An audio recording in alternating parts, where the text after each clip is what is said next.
Mesdames et messieurs, bonsoir. Nous sommes lundi 23 avril. Bienvenue dans le 20h. Voici les titres.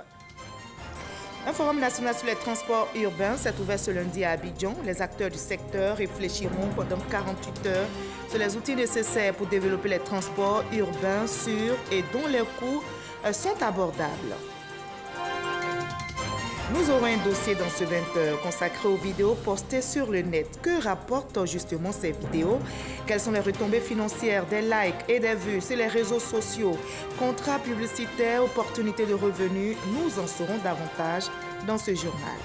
Une panthère dangereuse agresse 4 personnes dans le village de Progré-Agui, dans la sous-préfecture de Méagui. L'animal a été tué, les blessés ont été évacués au CHR de Soubré. Leur vie n'est plus en danger. Le verdict est tombé ce lundi à Bruxelles. Le Français Salah Abdessalam, seul membre encore en vie du commando responsable des attentats du 13 novembre 2015 en France, a été condamné à 20 ans de prison pour sa participation à une fusillade en Belgique. Soyez les bienvenus sur RTI 1. Un forum national sur les transports urbains s'est ouvert aujourd'hui ici à Abidjan. Les acteurs du secteur réfléchiront pendant 48 heures sur les outils nécessaires pour développer les transports urbains sûrs et dont les coûts sont abordables. Des propositions seront faites aux décideurs, c'est ce que nous rapporte Jean-Luc Bambo.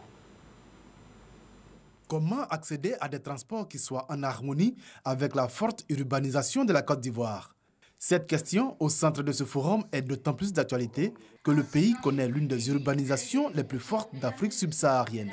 Sa population urbaine, représentant 50% de la population nationale, compte 46% en 1998.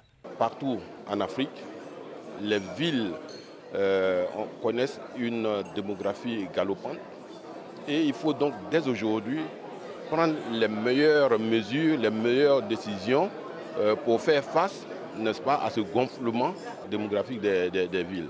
La Côte d'Ivoire a intégré le programme de politique de transport en Afrique, un partenariat réunissant 40 pays africains et qui vise à promouvoir un transport au service de la croissance économique. Le gouvernement ivoirien s'est engagé pour les années à venir à faire d'importants investissements afin de doter non seulement Abidjan, mais le pays tout entier d'un système de transport de haute qualité, moderne, assurant un service rapide, confortable et respectant les normes environnementales. L'ambition est de faire de la Côte d'Ivoire un hub en matière de transport, un objectif qui ne pourrait être atteint qu'à travers le respect d'un plan d'action rigoureux. Que le matériel qui doit servir à transporter les populations et les biens soient des matériaux fiables. Les conditions ou l'environnement dans lequel les populations sont transportées, nous veillons à ce que cet environnement soit un environnement assaini. Le forum a été l'occasion de présenter les résultats d'une étude réalisée sur la mobilité urbaine en Côte d'Ivoire. Rapport qui alimentera ces 2 jours de discussion entre acteurs du monde du transport. L'UEMOA face au défi de l'opérationnalisation des bourses de sous-traitance et de partenariat. Ces bourses ont vocation à accompagner le développement des PME dans une économie. Seulement voilà, bien qu'elles existent dans l'espace UEMOA, Union économique ouest-africaine, ces bourses ne sont pas opérationnelles pour la plupart. Alors comment y remédier? La question est au centre d'une rencontre à Abidjan. Mama Traoré. Quand une entreprise exprime le besoin de recourir au service d'une autre afin de réaliser un projet donné, cela s'appelle de la sous-traitance. Il lui est alors recommandé de s'adresser à la bourse de sous-traitance, seule capable de l'orienter vers le partenaire compétent. En la matière, la bourse de sous-traitance et de partenariat de Côte d'Ivoire a fait des bons qualitatifs ces dernières années. Aujourd'hui, toutes les PME peuvent être recensées et être identifiées de façon géographiquement bien identifiées et répertoriées via un GPS, puisque nous avons également développé des systèmes dans ce sens-là. Si vous voulez, c'est les équipements qui nous manquaient. Mais au jour d'aujourd'hui, nous sommes en train d'être équipés au fur et à mesure grâce à un appui étatique. Il existe une bourse de sous-traitance et de partenariat BSTP dans chacun des 8 pays de l'UEMOA, Union économique et monétaire ouest-africaine. Mais elles sont pour la plupart confrontées à un manque de moyens techniques pour être au point et booster ainsi la compétitivité des PME, petites et moyennes entreprises de la sous-région. La Commission se réjouit de la mise en réseau des BSTP nationales de l'espace UEMOA en vue de mutualiser les efforts pour former un marché plus étendu de la sous-traitance. Des efforts doivent donc être entrepris en vue de remédier aux difficultés de fonctionnement de certaines BSTP. Le défi de la compétitivité reste encore l'un des plus grands auxquels sont confrontées nos entreprises aujourd'hui. Il nous appartient de travailler ensemble à le relever. La sous-traitance dans cette perspective n'est plus une option pour le développement des entreprises, mais il me semble bien un impératif. Le label de compétences et la charte régionale de la sous-traitance, deux outils que le réseau des BSTP de l'espace UEMOA entend mettre au point à la faveur de sa réunion annuelle ouverte ce lundi à Abidjan. Outils qui, en plus des moyens des États membres, donneront plus d'efficacité aux actions des bourses de sous-traitance et de partenariat de l'espace UEMOA. Et on en arrive à notre dossier de ce 20h. Ce soir, nous jeterons un regard sur les réseaux sociaux. Que rapportent les vidéos postées sur le net en termes de revenus? Quelles sont les retombées financières des likes et des vues sur les réseaux sociaux? Contrats publicitaires, opportunités de revenus? Élément de réponse dans ce dossier signé Jean-Luc Banco. C'est quoi ça? Quoi? Moi, je t'ai demandé 200 000 francs. Tu m'as dit, chérie, je te donne 500 000. Maintenant, je regarde dans l'enveloppe, c'est 490 000. Oui, où sont les 10 000? Donc, c'est 490 000 qui est ici? Oui. Ah, d'accord. Faut donner mes 10 000. Tu veux les 10 000? Oui. Ça là, il ne te donne pas. Quoi? Cette scène de ménage en pleine rue n'est qu'une parodie, une mise en scène filmée qui sera postée sur les réseaux sociaux. Wilfried, Moses et Jennifer en ont fait leur spécialité. Bien connus sur les réseaux sociaux à travers le groupe Ça c'est quoi ça encore, leurs vidéos font rire chaque jour quelques 500 000 personnes. D'abord on est venu par passion et puis c'est ensuite qu'on a vu que mais où on est là, ça fonctionne plutôt bien. Donc voilà, on est resté dedans. Des vidéos pour faire rire, mais pas que. Quand tu as l'audience, ça te permet d'attirer des marques. Et quand tu attires des marques, on enjoy un peu. Voilà quoi. Ça rentre. Ça nous permet de ne pas manquer des 50 000, 10 000, 20 000. En tout cas, il y a des sommes, on ne peut pas dire on n'a pas quoi actuellement. Un business juteux pour ces jeunes qui prêtent actuellement leur talent d'acteur à une dizaine d'entreprises en Côte d'Ivoire. Donc on fait des trucs, des publicités subtiles. C'est-à-dire on place un produit, peut-être lui il parle, il a un verre, il y a une marque, il boit le verre tranquille. C'est de la publicité pour la marque. Maintenant pour la rémunération, on s'entend avec le client. Ça peut se faire avant la production. Généralement c'est avant la production qu'on est d'accord dessus. Il nous paie et après on produit sa vidéo. Mais la notoriété de Ça c'est quoi ça encore sur la toile n'a pas encore atteint celle d'Edith Brou. Véritable star du web en Côte d'Ivoire, Edith est aujourd'hui la productrice de contenu vidéo la plus demandée. Les Africains consomment des vidéos comme des bonbons. Et vu qu'ils n'ont pas tout le temps le temps de lire, produire beaucoup des vidéos chaque jour pour Facebook, Twitter et les autres réseaux sociaux. Les revenus issus de ces publications sur les réseaux sociaux lui ont permis aujourd'hui de monter une entreprise avec 8 salariés. Son principal produit, Edith a testé. Des vidéos courtes qui testent de nouveaux produits d'entreprise et donnent une opinion aux consommateurs. Tout d'abord, les plus. En 1, il y a la charge rapide. Vous êtes sûr de ne pas perdre de temps. En 2, il y a le design soigné et chromé de ce téléphone. En 3, la qualité de la caméra et les selfies nocturnes. Et en 4, l'autonomie de la batterie. Le système de rémunération varie d'un réseau à un autre. Sur YouTube, par exemple, la rémunération de base est de $1 pour 1000 vues. Je ne gagne pas suffisamment sur YouTube, en fait. Je ne gagne presque pas. Où ça me rapporte, c'est quand un annonceur est sur le programme ou a sponsorisé le programme, en fait. Donc, c'est plutôt sur du sponsoring de programme qu'on gagne. La publicité est donc le meilleur mode de rémunération pour les producteurs de vidéos sur les réseaux sociaux. La plus grosse fortune dans le milieu est détenue par le Britannique Daniel Middleton avec ses 11 milliards de vues pour plus de 9 milliards de francs CFA récoltés en 2017. En Côte d'Ivoire, Florent Amani, plus connu sous l'appellation Observateur Eben, est également un modèle de réussite dans le milieu. Sa notoriété, il l'a bâti en publiant des vidéos délirantes sur le web. Nous sommes ici pour le jugement de cette putain de souris. Accusés, levez-vous. Vous êtes accusés. Vol à l'étalage, destruction de biens publics.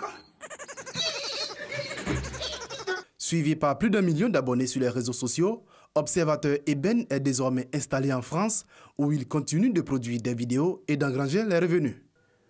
Retour à Abidjan. Nous sommes dans les locaux de la filiale Afrique d'un des plus gros hébergeurs de vidéos au monde. Dailymotion. Fondi Aka est le responsable des contenus. Chacun de nos partenaires vient sur la plateforme, crée sa chaîne et peut importer son contenu sur la chaîne de lui-même. Nous, derrière, on se charge d'éditorialiser éventuellement ce contenu-là et de pouvoir aider à la monétisation en trouvant de la pub qui sera insérée dans cette publicité-là. Le but, c'est de vraiment travailler avec eux pour que demain, ils puissent atteindre des taux de rémunération comme certains gros producteurs de vidéos pour le web qui existent en Europe et dans le monde. Mais il ne suffit pas d'avoir le maximum de vues et de likes pour engranger plus de revenus. La vidéo doit respecter des normes. Par exemple, il faut donc le respect des droits d'auteur sur ce contenu vidéo-là. Il faut que le contenu ne soit pas à caractère violent ou explicite, et ainsi de suite. Internet demeure le principal canal de diffusion de ces vidéos. Éviter les dérapages, c'est ainsi que cette activité pourrait assurer sa pérennité. Il y a la notoriété qu'on recherche, mais une notoriété morbide, ça n'amène nulle part. Donc, il faut faire vraiment attention parce que de plus en plus, c'est vrai que dès qu'il y a un accident, on va se précipiter sur l'accident pour filmer et finalement, on ne porte pas assistance. En Côte d'Ivoire, le secteur de l'Internet a généré un chiffre d'affaires global de plus de 31 milliards de francs CFA fin 2017. Pour le ministre ivoirien de la Communication et de l'économie numérique, il est tout aussi important de tirer profit de cette révolution tout en s'entourant de garde-fous. Si vous arrivez à monétiser des vues, ça veut dire qu'il y a un intérêt. Donc ça veut dire que vous créez du contenu qui présente un intérêt. Donc nous laissons les populations le faire librement. Évidemment, si on arrive à du contenu qui pose problème d'une façon ou d'une autre, nous pourrions agir. Mais nous avons déjà aujourd'hui un dispositif qui permet plus ou moins de limiter ou d'encadrer ce type d'activité. Éviter d'être le censeur d'Internet, privilégier la sensibilisation, telle est la stratégie des autorités ivoiriennes pour permettre aux vidéastes de s'exprimer sur les réseaux sociaux. Des réseaux sociaux animés par quelques 3,5 millions de personnes sur les 17 millions d'abonnés que compte Internet en Côte d'Ivoire. Voilà, créer donc des contenus dans les vidéos postées sur le net, voilà de bonnes idées pour lutter contre le chômage. Parlant justement de chômage, intéressons-nous à l'opération Agir pour les jeunes initiée par le gouvernement ivoirien depuis 2015. Le ministre Sidi Touré sillonne les localités pour s'imprégner des retombées de cette opération qui vise à lutter contre le chômage. Il s'est rendu donc à Kong où il a visité les réalisations des bénéficiaires de cette localité. Les jeunes ont été encouragés par le ministre de la Promotion de la jeunesse, Soro Corona. Le chômage des jeunes demeure une préoccupation majeure pour le gouvernement ivoirien. Les autorités gouvernementales ont donc inscrit en priorité cette épineuse question, d'où la mise en place depuis 2015 d'une opération spéciale dénommée Agir pour les jeunes par le ministère de la Promotion de la jeunesse, de l'emploi des jeunes et du service civique. Il a reçu 500 000. Il a fait d'abord un lavage auto-moto, après le lavage auto-moto, salon de coiffure. 40 000 jeunes de 18 à 40 ans ont bénéficié des financements de leur projet. Les bénéficiaires de la ville de Kong ont reçu la visite du ministre Sidou Touré. Le ministre en charge de la jeunesse s'est dit satisfait de la première phase de l'opération Agir pour les jeunes. Donc nous avons vu des jeunes qui ont bénéficié de l'opération Agir pour les jeunes et qui prospèrent, qui se prennent en charge, qui ont créé 2, 3, 4 affaires supplémentaires et qui ont embauché d'ailleurs d'autres nouveaux jeunes. Donc ceci est un exemple d'opérationnalité assez exceptionnelle et nous encourageons les jeunes à aller dans le secteur de l'entrepreneuriat. Les élus et responsables de jeunesse saluent l'engagement du président de la République, Alassane Ouattara. C'est nous, élus, qui sommes heureux, puisque nos jeunes ont été vraiment motivés et galvanisés. Je pense que les jours à venir, nous serons encore envahis par les projets. Je lance un appel à tous les jeunes de Côte d'Ivoire d'aller s'inscrire sur la plateforme de l'agence Emploi Jeunes et d'être là pour veiller à ce que justement les demandes soient prises en compte. La première phase de l'opération Agir pour les jeunes a mobilisé plus de 4 milliards de francs CFA. 8027 projets ont été financés. Et parmi ces projets, on peut noter aussi l'agriculture qui est un secteur attractif pour la jeunesse ivoirienne. Et les chiffres l'illustrent bien. Plus de 50% des planteurs dans la cacao-culture et la culture d'anacarde ont moins de 40 ans. C'est l'expérience que le ministre de l'Agriculture et du Développement rural, Mamadou Koulibaly Sangafoua, partage au Salon de l'agriculture qui se tient au Maroc. Noël Nyagno est notre envoyé spécial. Salon international de l'agriculture du Maroc à Meknès. L'ouverture, c'est pour ce mardi 24 avril. D'ici à là, les politiques, les scientifiques, les professionnels ont réfléchi sur jeunesse, principal moteur et bénéficiaire du développement agricole. Une occasion pour passer au crible les voies et moyens à mettre en œuvre pour rendre l'agriculture attractive aux jeunes. Parce que grosse d'opportunités de création de richesses et d'emplois. À cette occasion, Mamadou Sangafoua Koulibaly, ministre ivoirien de l'Agriculture et du Développement rural, a fait partager à ses pairs sa conviction en l'attractivité de l'agriculture à une seule condition, il faut qu'elle soit rentable. Une conviction assise sur 2 constats. 1. L'évolution de la pyramide des âges dans la cacaoculture depuis la réforme de 2012. En 2011-2012, 60% des cacaoculteurs avaient plus de 60 ans.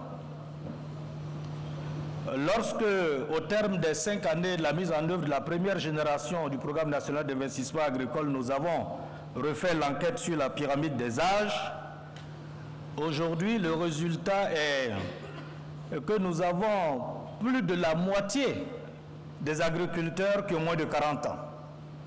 Donc, en l'espace de 5 ans, la pyramide des âges a évolué en Côte d'Ivoire. Alors, la question qu'on peut se poser, qu'est-ce qui s'est passé en 5 ans? Il s'est passé une chose simple pour 2 filières principales dans notre pays, la filière cacao et la filière anacarde. Parce que sur ces 5 ans, les producteurs de ces filières ont vu leurs revenus doubler. Nous sommes passés ainsi de 3 000 milliards de francs CFA captés directement par les producteurs en 2011-2012 en Côte d'Ivoire à plus de 6 000 milliards de francs CFA. Donc, puisqu'elle devenait rentable, ce qui s'est passé, les jeunes qui étaient en ville, beaucoup sont retournés prendre en main les exploitations de leurs parents. Autre composant de sa conviction, la maîtrise de la chaîne des valeurs par le producteur, à travers un exemple édifiant d'un couple de jeunes producteurs dominicains. Dès qu'il passe de la fève au produit semi-fini, tenez-vous bien, il multiplie la valeur ajoutée de 389%. Et quand il passe de la fève au produit fini, c'est-à-dire aux bonbons et au chocolat, il multiplie la valeur ajoutée de 6751%. En un mot commençant, la rentabilité est donc un facteur incitateur. Il faut donc investir dans le secteur agricole. C'est le sens du PNIA 1 et du PNIA 2. La jeunesse était également au cœur de la 11e édition du Festival des musiques urbaines d'Anoumambo, FEMIA, qui a refermé ses portes, je rappelle, hier dimanche. En marge de ces festivités, le joueur de la FIFA, Abdoulaye Diabaté, a sensibilisé les joueurs africains sur l'épineuse question de l'immigration clandestine. Il leur a demandé de mieux s'instruire à l'école avant d'entamer une carrière professionnelle. On en sait plus avec Issa Tchounan-Yeo. L'immigration clandestine, un véritable fléau qui mine toute la jeunesse africaine. L'agent du joueur FIFA, Abdoulaye Diabaté, a mis à profit le FEMIA. Beaucoup de jeunes embrassent la mort par les voies contournées de l'immigration clandestine. Donc nous, c'est vraiment dire à ces jeunes-là qu'il faut qu'on reste ici, on va les aider à valoriser les talents.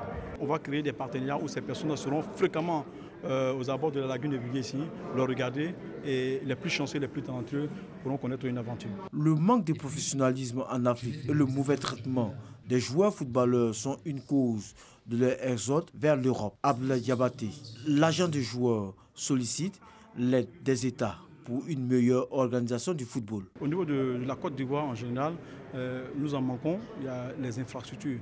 Le football est pratiqué dans les quartiers, je dis que les plus démunis. Permettre seulement ce type de jeu-là, avec une volonté politique, avec des collectivités territoriales, avec l'État lui-même qui doit s'impliquer et se jouer sur le gendarme pour qu'on puisse essayer de rester dans les normes. La carrière d'un footballeur étant éphémère, l'agent des joueurs, FIFA, exhorte les footballeurs à s'instruire davantage. Le FEMIA, c'est aussi les rencontres de la SACEM pour mieux former les professionnels du secteur de la musique sur le continent. Je l'annonçais dans les titres, une panthère dangereuse a agressé 4 personnes dans le village de Pogréagui, c'est dans la sous-préfecture de Méagui. L'animal a été tué, les blessés ont été évacués au CHR de Soubré, mais heureusement, leur vie n'est plus en danger. Le reportage de notre correspondant à Méagui est commenté par Mamadou Kwasi. Cet animal couché sur cette photo est une panthère. Elle est à l'origine de l'alarme des populations de Pogréadi, un village de la sous-préfecture de Miadi, au sud-ouest de la Côte d'Ivoire. Le félin avait agressé des planteurs dans leur campement, leur causant de blessures importantes, avant de disparaître dans la forêt. Non, quand il venait là, c'est ça, il a commencé à courir. Quand il est couru maintenant, quand il est tiré là, il est sauté en même temps pour m'attraper. Quand il est allé maintenant, il y a un bois tête au milieu. Il n'a pas pu sauter les bois là. Et puis il est tombé. C'est ça, il est venu manger ici là. Voilà. Donc quand il dit qu'il est debout maintenant, c'est ça que ce jonc là maintenant, il est pris ça pour attraper. Quand il m'a fait comme cela, je n'ai pas vu même il a raté encore. Mais aujourd'hui, la vie de ces blessés est hors danger. C'est un chasseur d'oiseaux venu de Miyagi qui a réussi à l'éliminer après plusieurs heures de recherche. Les populations de Pogréadi sont encore sur le choc et en alerte. Elles se demandent toujours d'où est sorti l'animal et si ce félin vivait seul ou en groupe. C'est un animal, on ne doit pas le battre. Mais comme nous, on ne sait pas où même il est quitté. Au moins ici, il n'y a pas une forêt plantée, c'est dans les champs de riz, champs de maïs. Dieu merci, l'animal est mort, on remercie le bon Dieu. On ne veut pas ce genre de choses se répètent. On ne veut jamais voir ce genre d'animal. Selon les responsables des eaux et forêts de la région de la Nawa, la panthère serait sortie du parc national de Taï, situé non loin de la sous-préfecture de Miyagi. Et sa réaction fait suite à une probable agression. Actuellement, la panthère tuée est aux mains des services des eaux et forêts, le temps de faire la lumière sur cette apparition qui alimente encore les conversations dans la région de la Nawa. À Dabou, dans la région des Grands Ponts, l'actualité, c'est l'installation d'une unité de transformation de manioc et des plateformes des produits vivriers locaux. La pose de la première pierre a eu lieu en présence des membres de la Fédération nationale des sociétés coopératives de vivriers de Côte d'Ivoire, initiatrice de ce projet. Chantal Eoumakanda. Voici la maquette de l'unité de transformation de manioc et de la plateforme de chargement et de déchargement de produits vivriers dans la localité de Lopou à Dabou. L'implantation de ces ouvrages agricoles rentre dans le cadre d'un programme d'appui à la sécurité alimentaire. On a au moins 5 délivrés de manioc qui va être fait et vendu en Côte d'Ivoire, la sous-région et internationale. On a les champs de piment qui va être produit dans la région, mais toujours avec le système d'irrigation pour que sur les 12 mois de l'année, qu'on ait toujours les produits frais sur nos marchés. L'implantation de cette unité agricole à Lopou va générer 4000 emplois directs pour les jeunes. Les autorités locales ont salué ce projet qui vient booster le développement de la région des Grands Ponts. Chères braves femmes, la création d'une plateforme et d'une usine de transformation du manioc va accroître sans nul doute votre production, augmenter considérablement votre revenu et surtout régler la question de la pénibilité de la production artisanale de la tiéké contraignante et fastidieuse. La vitalité de l'économie rurale repose en grande partie, pour ne pas dire exclusivement, sur le courage et la détermination de ces femmes du secteur rural. C'est donc pour la communauté tout entière une obligation d'œuvrer pour l'autonomisation effective de la femme. Avec la localité de Lopou, ce sont 11 autres régions de la Côte d'Ivoire qui ont déjà accueilli le lancement de ce programme. Il y a l'État de Côte d'Ivoire qui accompagne ce projet. Aujourd'hui, tout le monde est mobilisé avec les 50 000 hectares de la production que nous allons engager dans toutes les régions. Au plan national, le projet va générer 20 000 emplois directs. La deuxième édition des Vendredis de la chaire UNESCO vient de se tenir il y a quelques jours à l'université Félix Houphouët-Boigny de Cocody. La médiation des conflits, voilà le thème de cette édition. Notez que la chaire UNESCO est une plateforme apolitique qui se veut être un cadre d'échange et de partage sur les sujets relatifs aux formations. Explication détaillée avec Abou Sanogo. La médiation de conflits. Thème au cœur de la deuxième édition des Vendredis de la chaire UNESCO organisée à l'université Félix Houphouët-Boigny à Cocody. plateforme apolitique qui se veut être un cadre d'échange entre les différents acteurs de la chaire UNESCO pour la culture et la paix. Ce forum a pour finalité de rapprocher les auditeurs, les formateurs, les encadreurs et d'échanger sur les sujets relatifs aux formations de la chaire UNESCO. Michel Guillaume-Hoffnung a animé la conférence sur la médiation de conflits, qui pour elle est un atout de diplomatie économique. Le médiateur, selon elle, doit être impartial et indépendant. Pour elle, la médiation n'est pas une procédure allégée. C'est un processus et il faut donc mettre autour de la médiation une démarche qualité. La médiation diffuse une culture d'intercompréhension et les médiateurs sont les humbles tisserands de l'intercompréhension. Je pense que la médiation a un rôle important dans la prévention des conflits. Parce que si on discute avant de se taper dessus, peut-être qu'après on ne se tapera pas dessus. Et puis quand malheureusement le conflit s'est déroulé, il faut reprendre le chemin de la vie ensemble. Et là, à nouveau, les humbles passeurs de l'intercompréhension ont leur rôle à jouer. Cette rencontre fut un moment de partage mutuel de connaissances. Elle nous a permis, n'est-ce pas, de voir la différence entre ce qu'on appelle effectivement médiation, avec la mission de bons offices, l'arbitrage et la conciliation. Donc naturellement, c'est un concept qui a été dépouillé et ça a permis à tout le monde, effectivement, n'est-ce pas, de le comprendre dans les moindres détails. La chaire UNESCO est perçue comme une réponse aux nombreux conflits armés et troubles sociaux multiples qui secouent l'Afrique. Elle souligne également l'importance de la paix et de la nécessité de promouvoir les droits de l'homme et la démocratie. Sur le terrain politique à présent, la section PDCI-RDA de la commune de Marcory vient d'effectuer sa rentrée politique. C'était en présence du secrétaire exécutif du parti. L'objet de cette rencontre, la mobilisation des militants pour les échéances à venir. Ahmed Traoré, Herman Guivé. Rentrée politique de la délégation du PDCI-RDA de Marcory. Pour l'occasion, des personnalités du parti sont présentes et parmi elles, le secrétaire exécutif du PDCI-RDA, Maurice Kakou-Gikawe, le coordonnateur de la zone sud, Noël Akossi-Benjo et le secrétaire aux élections, Adiko Roland. Des personnalités du parti venues orienter le délégué communal, Abi Raoul, et les militants de la commune de Marcory. Mobilisation et observation stricte des consignes et mots d'ordre donnés par leur leader. Voici le message principal porté aux militants au cours de cette rentrée politique. Abi Raoul, le délégué communal, a reçu le satisfecit de la haute direction du parti et du président Henri Conan Bédier pour la vitalité qu'il a su insuffler au parti à Marcory.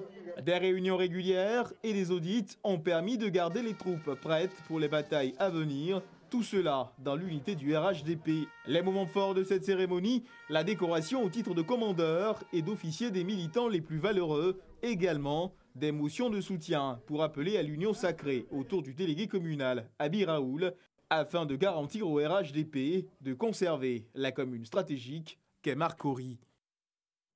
Pour le reste de l'actualité à l'étranger, je vous propose un bref tour en Arménie, à Madagascar et en Belgique, où le Français Salah Abdeslam, seul membre encore en vie du commando responsable des attentats du 13 novembre 2015 en France, a été condamné à 20 ans de prison. Olivier Iriebi, à Boussanogo.